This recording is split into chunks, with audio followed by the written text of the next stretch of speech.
தேவனே என்னை பாருங்கள், என் பாவங்கள் தம்மை வாங்கிக் கொள்ளுங்கள்.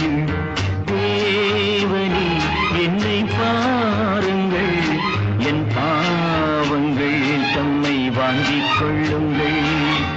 ஆயிரம் நன்மை தீமைகள் நாங்கள் செய்கின்றோம், நீங்கள் அறிவீர், மன்னித்தருள்வீர்.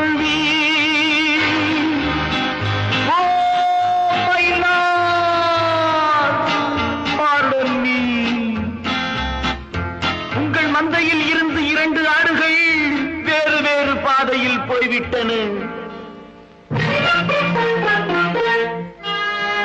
இரண்டும் சந்தித்த போது பேச முடியவில்லையே.